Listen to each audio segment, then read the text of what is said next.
Welcome to Living a Conscious Life podcast, where we explore and discuss the importance of finding more peace, wholeness, and freedom in our lives. I'm Don Johnson, your host, an American living in Scotland. Being conscious means being awake, being present. When we're present, we can pay more attention to what's happening within us and around us. We can make better choices and be more effective at whatever we're doing. Living a conscious life is about bringing more self-awareness into our lives. Let's get into it. Hello, everyone. I hope you're doing well. Today's episode is a summary of my recent experiences. And by the way, I'm going to read a couple of pages of an introduction to make sure that I cover a few specific points. And then I'm going to go a little bit more free form. So please bear with me here just for a moment. Today's episode is a summary of my recent experiences bringing the hidden truth about my former guru, Prem Rawat, to the public. I'm also going to talk about some other related topics as well. For those not familiar with him, Prem Rawat, I'll explain who he is in a moment. But first, a few clarifying points. I wish him no ill will, despite the fact that many of my former colleagues and friends think I'm on some sort of vendetta. I'm not. I just want him to be honest about what he has done over the last 50 years as he built his multi-million-dollar empire. And I'd like him to make amends to all the people that he has hurt as he recklessly pretended and presented himself to be an enlightened holy man worthy of great admiration and devotion. It's wishful thinking, of course, that this could happen. But that is my underlying intent behind what I've written on Medium and what I will discuss on this podcast and other podcasts that I will be a guest on. As I've said many times, he doubled down, particularly in the 70s and the 80s, saying and positioning himself that he was the one, the master. In the early days, the Lord of the universe. And he encouraged unrelenting devotion to him as the essential key to inner peace. There's tons of documentation, archives full of what he said, how he presented himself, how he looked, what he did. It's all there on the web. So I'm not making this up. It's fact. By doing this, me and thousands of others, meaning him doubling down on his holiness. By doing this, me and thousands of others gave our lives, our time, our money, inheritances, and stock in multi-million-dollar companies to him. Many people did this. Next, I realized that some people watching this video have been assigned by Prem Rawat's leadership team to monitor my activities. Fun. Have at it. Have fun. Take notes. Report me up the food chain. I expect that will happen. Whatever I may discuss is either my personal experience or that of other primary sources and eyewitnesses to Prem's off-camera behavior, demeanor, and his attitude. If you people believe that I say something or that of any guest on the show says something false or inaccurate, let us know. If we have the facts wrong, we will be happy to correct them. If you are a loyal follower of Prem and would like to come on the show and discuss him and your experience with me, let me know. I'll be more than happy to have you on. And of course, this invitation extends to any former followers of Prem Rawat. You want to come on the show and talk about your experience? Get in touch with me. Please let me know. And I'd be happy to have you on. Okay, so let's get into it. So for people that are listening that don't know who Prem Rawat is, let me give you a short summary. Prem Rawat was born in, I believe it was 1957 in India. His father was a guru. His father passed away. some loyal followers, a small group of loyal followers, promoted Prem ahead of other people in his family to be the next teacher and guru. They put him on the stage as a young 8-year-old boy. And at that point in time, he was recognized as the next teacher. His father was a very powerful man, proclaiming himself to be at the height of his, the height of his, administration, if you will, that he was more powerful than all of the masters before him, Krishna, etc. The words that he used to describe himself were quite incredible. So, or what it may be worth. So Prem was brought up believing and acting in this role of the master since he was a little kid. And then he came to the West in the early 70s, gained a following in the UK and the US, promoting this notion of world peace by bringing peace to individuals, one person at a time, through ancient techniques of meditation that were taught by his father, and his father got them from his guru or other yogis. And these techniques are not unique to Prem Rawat. He didn't make these techniques up. These techniques have been used by many, many other different offshoots of yoga in India and other teachers and so on. They're very, very simple, and they help you direct your attention from outside to within yourself. They're very simple. So Prem, it was attractive. It was very compelling. A young boy dressed in white, innocence, bringing this message of peace. At the time, it just hit the mark in the culture in the 70s, etc. And a lot of people began to follow him. And I guess at one point there were, I don't know, tens of thousands of people in the US and tens of thousands in Europe and South America and so forth, and perhaps millions in India that had been former followers of his father.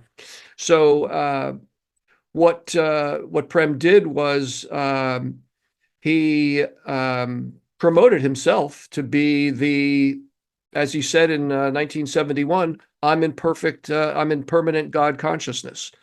And he wore crowns at large festivals. There were, in the ashrams, the communal housing units that were set up in the US, there was very devotional message every night about him. There were pictures of him. There were devotional songs to him. So at the time, my experience was I didn't realize I was in a cult. But I was. Later I realized that. So Prem gained quite a bit of momentum in the 70s and 80s. A lot of people donated millions and millions of dollars to him because of the power of the message and the indoctrination that occurred by going to nightly meetings night after night, hearing people very close to him proclaim the same kind of thing. He is the next Jesus. He is the next Muhammad. He is the next Krishna, etc. So there was a large movement of devotion around him. And he continued to create his message and so on.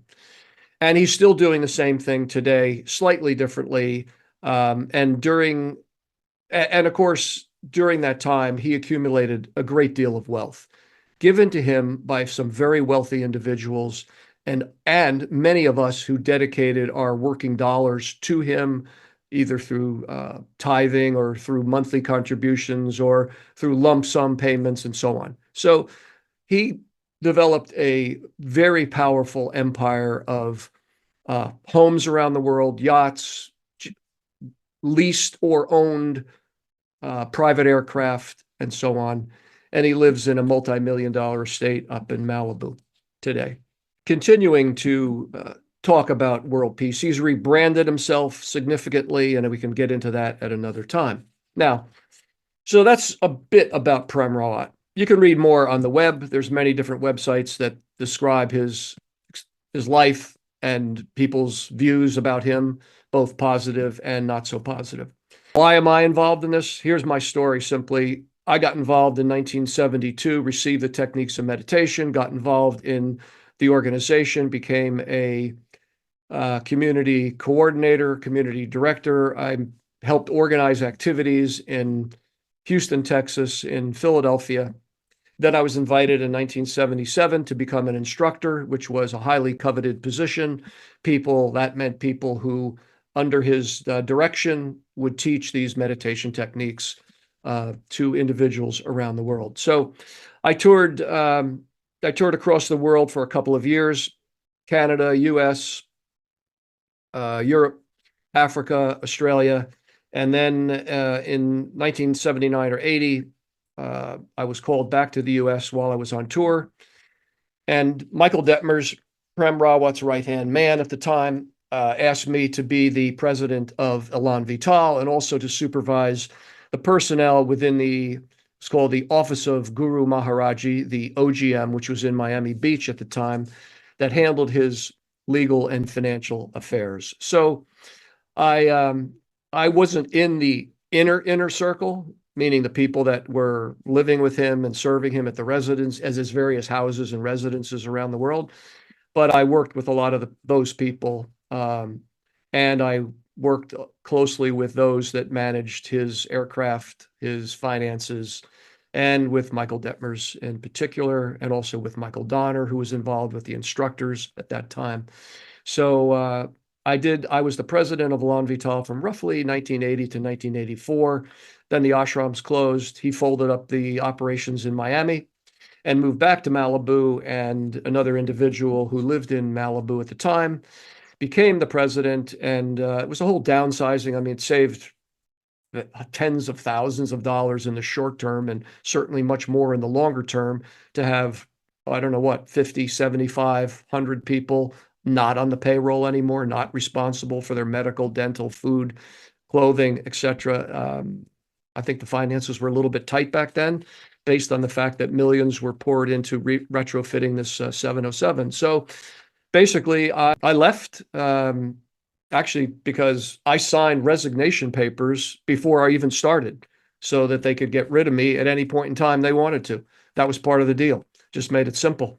So my time was up, and I was happy to, have a change at that point in my life. I'd spent 10 years as a monk, and I had fallen in love with my assistant, who became my wife. And life was good, but life was also hard because I came out dead broke, penniless, in debt at 1984 at the age of 33. So I had to start over from scratch, which many people did too. And I consider myself one of the lucky ones in that I did have a college education, and I was, I was treated quite well while I was the president of Elan Vital, frankly, and I can talk again about that later on. So I left and started a career and had to just scramble to make ends meet for the next 5 to 8 to 10 years. Started a family and got very involved in the leadership development business in corporate America. And I drifted away from Prem. I attended a few programs here and there in the 90s, but I wasn't really that actively involved. My focus was on really just survival and my family and my career. So then I gradually learned more about what was going on behind the scenes in the early 2000s. And that started to dampen my enthusiasm. And I had to start to unpack what was actually going on with him and with me, and how to make sense of the whole thing, in the sense that I didn't know all these horrific things that I had then started to learn about. So that's a little bit about me. I've written extensively about it on Medium, so I think I've said enough. Okay, so first topic for today. Well, I was going to be on a podcast, and we had actually recorded the podcast, and I had mentioned that this podcast was going to be released. Some people that were tracking me forwarded this information to Prem Rawat's team, and the podcast host, on the morning of Thanksgiving, last 2024, received what's called a slap letter, which was basically a letter, a very intimidating letter, threatening her with legal ramifications if she had me on the show and if I spoke in a defamatory manner about Prem Rawat. Well, I want to talk to you about the letter, and clear up a few things, if I may. So I'm not going to mention the name of the podcast host, nor am I going to mention the name of the law firm. Suffice it to say, it's a very powerful law firm that deals with defamation and privacy counsel. So they sent this letter to her, and she immediately sent it to me and copied the attorneys, basically saying, we'll pull the program, and threw the ball over to me saying, hey, it's your problem.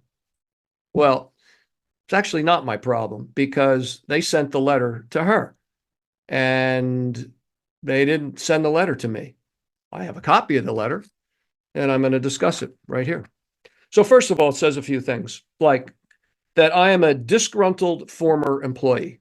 Well, technically, I don't think I was an employee of Elan Vital. Maybe I was, but I wasn't paid anything. And I wasn't disgruntled. And I'm not disgruntled. I'm not upset. I'm not angry. I'm not resentful. None of that. But whatever. They're calling me a disgruntled former employee. I would argue differently. And that I intend to spread defamatory allegations about Mr. Rawat. Well, let's hit the pause button there. I've written probably 6, 8, 10 articles about Prem Rawat, my experience. I've quoted primary sources, eyewitnesses. Nobody to this date has called me, written to me, and said that anything that I wrote was defamatory. And on the podcast, I didn't say anything new. I said the same thing that I said in the articles. So I'm not sure what that's all about. So I'm not intending to spread defamatory allegations. Not at all. And I wrote also that Prem Rawat, because of the way that he presented himself in the 70s as the perfect one, as the one who was deserving of all this devotion, was lying, cheating, and being a fraudster in that context. Now, that was the only context that I was saying those things about, which is basically saying when somebody pretends to be something they're not, to me, that's lying, that's cheating, that's being a fraudster. That's what I meant. That's all. Now, let's continue on here. Again, they're saying that I'm going to use this podcast to pursue a defamatory vendetta against Mr. Rawat, untethered to the truth. I beg to differ. Okay, then they go on and they say that he is not a cult leader and his organization is simply not a cult. He's rather a best-selling author and peace advocate. Well, he may be a best-selling author and peace advocate now, but that's not what he presented himself to be back in the beginning when he built the empire. So I disagree respectfully with that. And they go on to say that he's done some great things, established various foundations and so on, and doing charity. Great. I'm all for good work. I'm not arguing that he's not doing those things. It's fine if that's what he wants to do. I guess when you have that much money, it's always a good thing to get involved in doing charity work. I mean, look how many people do that. Hollywood stars, professional athletes. Once they make a certain amount of money, they have to get rid of it. You can't spend it all. So where was the charity work back in the 70s or 80s? There was none. In fact, I have eyewitnesses who state for a fact that Prem Rawat said, remember, we're not do-gooders. What we do, whatever we do, has to benefit the bottom line. That was what he said. So let's not forget that. Okay, then later on in the letter, it says, Mr. Johnson, who was laid off by Prem Rawat's organization in '84, correct, has offered glowing praise for the ex-premies, and we believe he's an influential group member. Well, there is no real group, so I don't know what that means. And glowing praise for ex-premies, not sure what that means either. He has spent years attempting to damage Mr. Rawat with defamatory falsehoods, mostly through his Medium blog. Again, show me the falsehoods, and I'll correct them. This is a good one. He's made unsubstantiated allegations that Mr. Rawat was involved in money laundering schemes. I never said such a thing, ever. Read any of my articles. I never said that at all. The only thing that I talked about in those articles regarding money was the fact that at least once, if not twice, I received briefcases full of cash at a Miami airport hotel during the 707 project from individuals out in cities like Chicago, New York, LA, Denver, that were individuals flew in based on a fundraising campaign with cash, and they gave those briefcases of cash to me while I was in a hotel room. They left. I passed those briefcases to the adjoining room next door to a woman who I worked with in the OGM on Miami Beach. She took those because she worked in the finance group with Michael Detmers. She took those briefcases full of cash. I never saw them again. I don't know what she did with them. I have no idea. I'm assuming that she made deposits of less than $10,000 in various bank accounts in Miami. That's my assumption. So I don't know what she did with the money. I've never accused Prem Rawat of laundering money. I don't know anything about that. I did ask this woman about 6 or 9 months ago. I said to her, do you remember what you did with that stuff? She had no memory. She's a little bit older. She's got some health issues. She couldn't remember. So dead end. Don't know. That's all I can say there. Okay. So no, I did not accuse Prem Rawat of money laundering. Okay. Now, what else? Now they're saying that I'm attempting. Oh yeah, I have a financial motive to defame Mr. Rawat because I'm positioning myself as a competitor, because I've published a self-help book called Be More Conscious that is heavily inspired by Mr. Rawat's teachings. Okay, I don't know where they get this stuff to make up. First of all, the book is not called Be More Conscious. This is the name of the book. It's called Living a Conscious Life. Okay, now, heavily inspired by Mr. Rawat's teachings? No. There's six sections in this book. One of the sections talks about meditation. Now, I talk about my own experience with it. And believe me, I've added and done a lot of other things to my life since I learned Prem Rawat's very simple techniques of meditation. This book is not about, what is it I'm doing? I'm positioning myself as a competitor. I don't understand that. The topics in my book are things that Prem Rawat doesn't even touch with a barge pole. Here's some examples of some of the chapters. The real reason we get into stupid arguments. How to face your limiting beliefs and transform your life. The stories you tell yourself make or break you. The difference between winning and succeeding. Listening and curiosity can make a better world.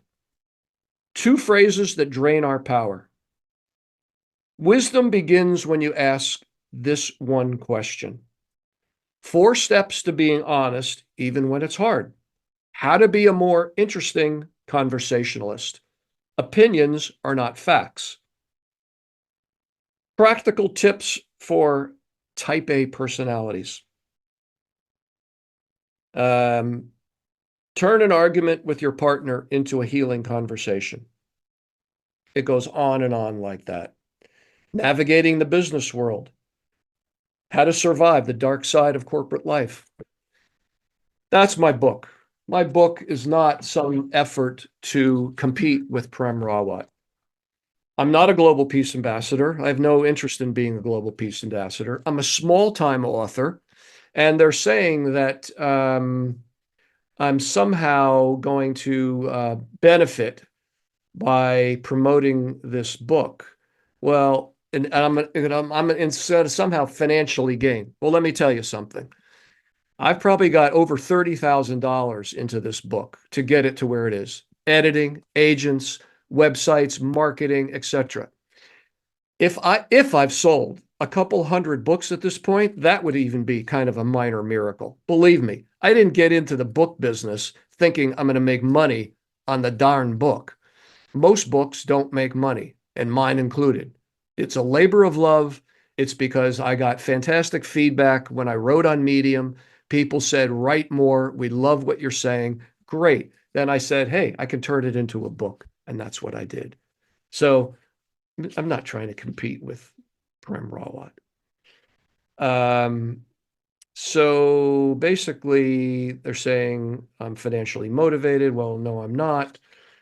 And basically, they're telling the podcast host, if you intend to publish Mr. Johnson's allegations, again, they're not allegations, but it is incumbent upon you to ensure I'm telling the truth. Okay, well, she could do that if she wanted to, but she's bailed on the whole thing. So there you go.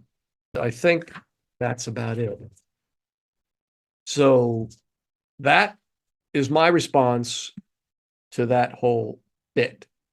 So let's move on, shall we? Okay, so we talked about my book and the fact that it does not address anything other than skills to live in the world, how to deal with relationships, how to develop a more holistic life that involves way more than meditation. Now, speaking of that, inner peace. So when Prem started, the mission was world peace. Now it's simply inner peace with no claim to manifest that in behavior, much less world peace. Well, what happened there? Again, it was trumped up as revealing God to people, the knowledge, the techniques back then. But the reality is the experience within, hey, it's great. It's a nice experience for sure. And I've written about it extensively. But just because you meditate doesn't mean that you're going to become a wonderful, kind, loving person. Because people that do meditation and who have followed Prem Rawat have done some pretty evil things. And that, again, is documented in the archives. And I'm talking about hurting people physically. And if we want to really get into it, some of the Mahatmas, the great souls in Hindi, that means, who were close followers of Prem Rawat, have been accused of rape, of child molestation, of sexual misconduct. So these are men who allegedly had been sitting under the sheet, meditating their brains out, allegedly experiencing inner peace, but certainly were very sick individuals because they never did anything but meditation. Which brings me to my point, which is, to me, the real work to find peace, wholeness, and freedom in this world and to find inner satisfaction is not by just doing meditation. The real work is confronting and managing our own stuff. Call it shadow work, call it inner work, call it cleaning up your garbage, call it whatever you want. But if you don't do that, you're stuck. You're going nowhere fast. You're not going to be finding inner peace anytime soon. So meditation's great. There's lots of data and research, of course, of the benefits of, if you do it very, like just looking at the health benefits or the benefits physically, those kinds of things. I've had wonderful experiences through meditation. And I've had those experiences while I practiced the knowledge according to Prem Rawat when I was in the ashram. And as I've developed my own methods of doing meditation, I've had those same experiences. My point here is that meditation alone is not the most important spiritual practice. That's not in my experience, not even close. There's many more things that an individual needs to do if they're serious about personal growth. My book talks about some of those, but I'm no expert. I'm just, I'm chipping away here. I got plenty of work left to do. And I enjoy doing it.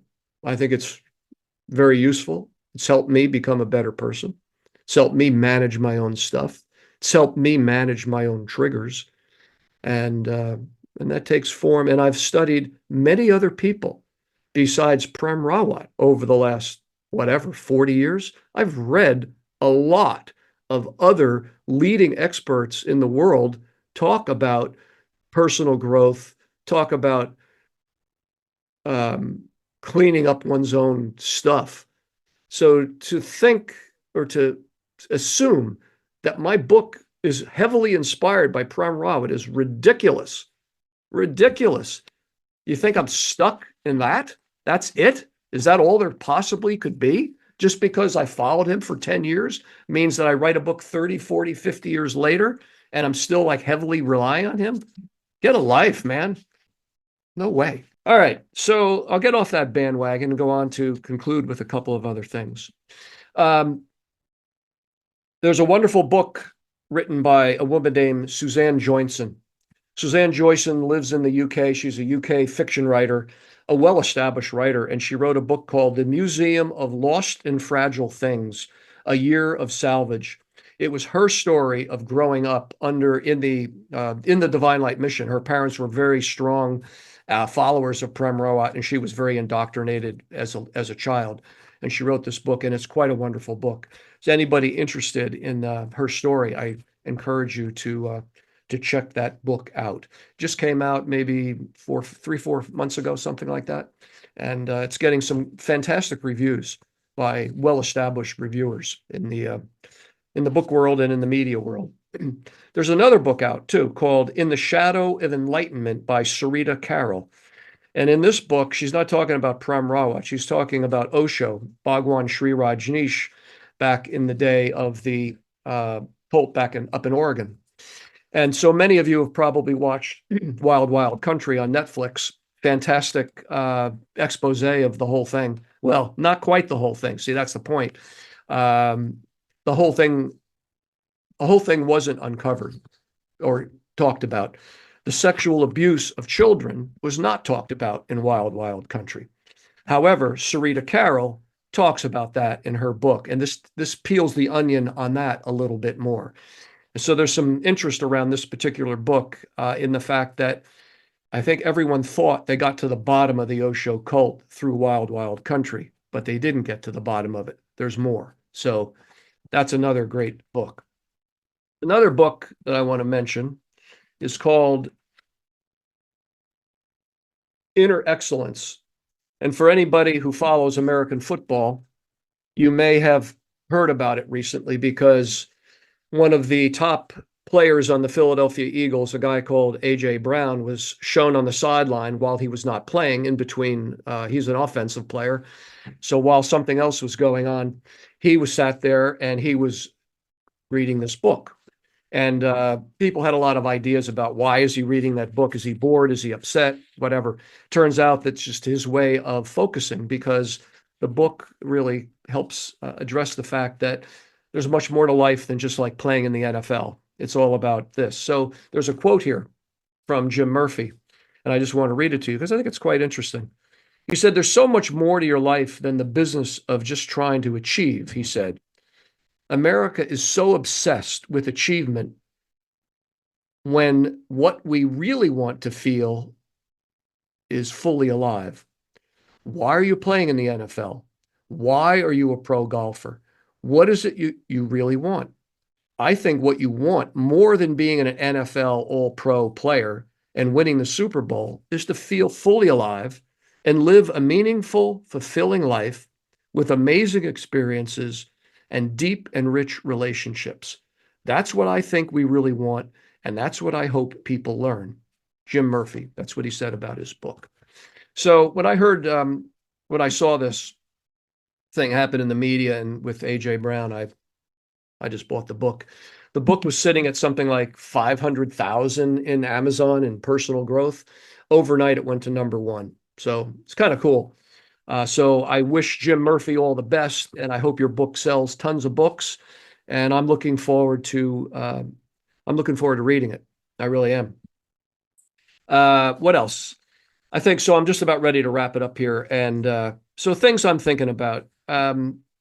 I can't help but think about the fires in Southern California. And I wish no ill will towards Prem Rawat. I don't wish that his home burns down. Somebody might think that. Somebody already asked me that. I said, no, I don't hope his home burns down. I don't hope anybody's home burns down. And I don't wish bad things to people. Even if I think they've done something wrong. That's not where I come from in my life. I don't harbor negative energy in my body.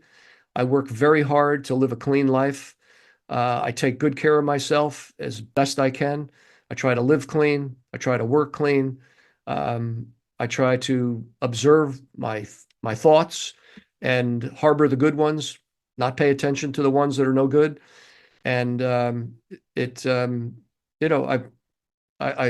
that's why I feel I was able to write a book about this topic, because I'm doing my part, my best, into living a life that is of help to others. The work that I do in my corporate consulting work is around helping people be better versions of themselves, to get to know themselves more, to create more self-awareness so that they can make better decisions, better choices, speak more respectfully to people, solve arguments more easily, forgive others, forgive themselves. This is to me what I'm trying to do in my life.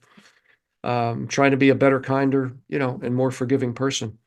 And I believe in connection. I believe in connecting to our higher selves, our true self within. I believe in connecting with others and making connections. And by building a more connected world, we can build a better world. And last, I'll say this. Instead of assuming, ask what you don't know. Instead of telling or demanding, propose an idea. Instead of talking first, inquire and listen first. Instead of reacting, pause, take a deep breath. Instead of silently complaining, identify your concern and express it respectively. So this is the end of this podcast. If you liked it, please subscribe. Please give me a like, thumbs up. Future podcasts will have individuals on the show. They're going to talk about a myriad of different topics. And overall, I look forward to seeing you again. And I hope you enjoyed things. Feedback is welcome. And have a wonderful day, wonderful evening. And I look forward to seeing you again on another podcast soon. Bye for now. Thanks for tuning in, everyone. Living a Conscious Life, the podcast, is a co-production of Select Books, Scout Media, and myself, Don Johnson. Editing and post-production was done by Kenichi Sugihara. Our theme music, Yes It Is my own composition from my CD, Sweetwater, available on Spotify and Apple. I hope you enjoyed the program, and if you did, please subscribe to the show and give us a positive review on Apple Podcasts. For an even deeper dive into prescriptive advice with a practical footing across a wide expanse of human experience, Living a Conscious Life, the book, is available wherever books or ebooks are sold. This is Don Johnson saying thanks again, and I'll be back soon with another podcast.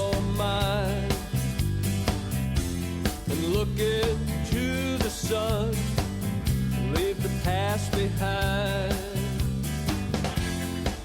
Yes, it is. Yes, it is.